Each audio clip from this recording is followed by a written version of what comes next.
நம்ம அந்த தோஷம் இந்த தோஷம் இந்த பரிகாரம்னு அடைய வேண்டிய அவசியம் கிடையாது. எல்லா தோஷங்களுக்கும் ஒரே பரிகாரம் எது என்று சொன்னால், நடராஜருடைய குஞ்சித பாதத்தை, அவன் திருவடியை வணங்கினால் நமக்கு எல்லா தோஷங்களும் எல்லா பாவங்களும் நீங்கும் என்பது நம்முடைய புராணம் சொல்லும். எத்தனை கோடி ஜென்மம் புண்ணியம் பண்ணாதான் சிதம்பரம் சென்று அம்பலவாய பெருமானை தரிசனம் பண்ண முடியும். இங்கு எனாதபடி எங்கும் பிரகாசமா நிற்கிற அறிவோடு நிற்கிற ஒரே வடிவம் நடராஜர் வடிவம். அணுவுக்குள் அணுவாய் இருக்கிற ஒரே கடவுள் சிவன். சிவனை வழிபட்டா வேற எவனையும் வழிபட வேண்டிய அவசியம் இல்லை. நம்முடைய தமிழர் பாரம்பரியத்திற்கு, ஏன் இந்த உலகம் தோன்றுவதற்கு முன்பதாகவே தோன்றியவன் சிவன். சிவன் இல்லாத நாடு, சிவன் இல்லாத இடம் எங்கேயும் கிடையாது. நீ சிவனை வழிபட்டா நிம்மதியா இருக்கலாம்னு யார் சொல்றா?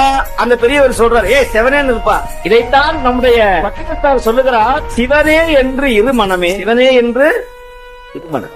இப்ப சிவனே இருந்தா எல்லாம் கிடைக்குமா? எல்லாம் கிடைக்கும். சிவனேன்னு இருந்தா முதல்ல பயம் போகும். சிவனேன்னு இருந்தா மனக்குழப்பம் வராது. சிவனேன்னு இருந்தா மனசுக்குள்ள சோர்வு வராது, பயம் வராது, துன்பம் வராது, கவலை வராது. அப்போ இதெல்லாம் வராதுன்னா அடுத்து என்ன வரும்? மகிழ்ச்சி வரும், ஆனந்தம் வரும், தைரியம் வரும், வைராக்கியம் வரும், பணம், காசு, செல்வம் இவையெல்லாம் வரும். ஏன் நடராஜரை கும்பிடணும் அப்படின்னா, இதைத்தான் 3000 ஆண்டுகள் வாழ்ந்த ஒரு முனிவர் சொன்னார் திருமூலர்ல, எங்கும் சிதம்பரம், எங்கும் திருநட்டம், எங்கும் திருமேனி என்று சொன்னார். முதல்ல யாரை வணங்கணும்? சிவபெருமானை தவிர வேற யாரையும் வணங்க வேண்டிய அவசியம் இல்லை. இப்ப நிறைய பேர் எல்லாரும் வேற எங்கேயோ போறாங்க. மாய மந்திர வித்த, அதே மாதிரி மக்களை ஏமாத்துவதற்கான பூஜைகள், பரிகாரம் செய்யறங்கிறது.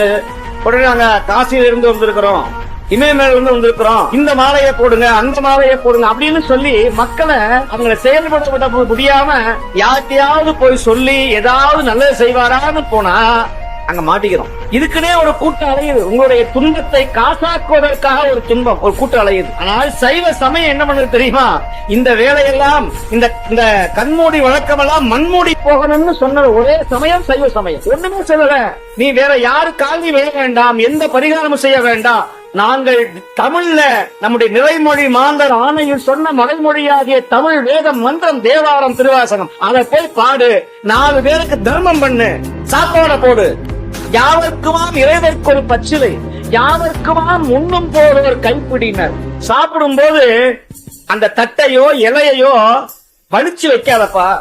ஏதாவது ஒரு பிடி, ஒரு நாளுக்கோ, ஒரு புறாவுக்கோ, ஒரு காகத்துக்கோ, ஒரு குருவிக்கோ 2 அரிசியை போட்டு தர்மம் பண்ணு. உன் வீட்டுல பஞ்சம் வராதப்பா. நடராஜ பெருமான வழிபட்டோம், தேவாரத்தை பாடினோம், கல்யாணம் ஆகி குழந்தை பிறந்து இன்னைக்கு மகிழ்ச்சியோட இருக்கிறாங்க. இன்னைக்கு குழந்தை பாக்கியம் இல்லாதவங்களுக்கு குழந்தை பாக்கியம் கிடைச்சிருக்கு. திருமண தடை நீங்க இருக்கிறது.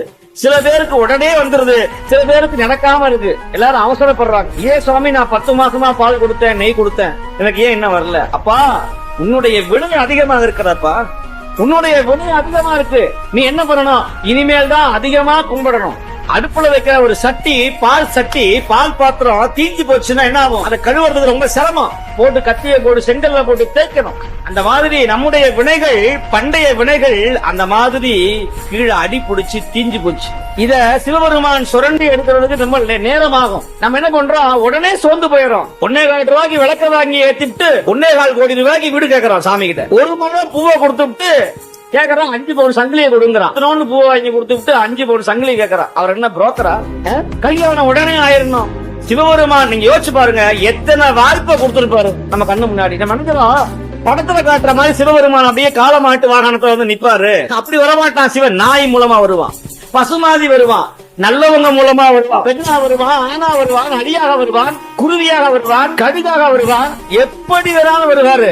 நம்ம அவரை உணர்ந்துக்கிறது. நம்ம கஷ்டப்படும் போது யாராவது ஒருத்தர் அப்பா கஷ்டப்படாதப்பா, அங்க போகாத அப்படின்னு சொல்லுவா. வந்தவன் யாரு? சிவன். நம்ம என்ன பண்றா? இவன் யாரையா நம்மளுக்கு சொல்றது? அப்படி நேரா போய் வீணா போய் கீழே விழுந்து கை கால உடைச்சுக்குவோம். யோசிச்சு பாருங்க, சிவன் உணர்த்துறாரா இல்லையா?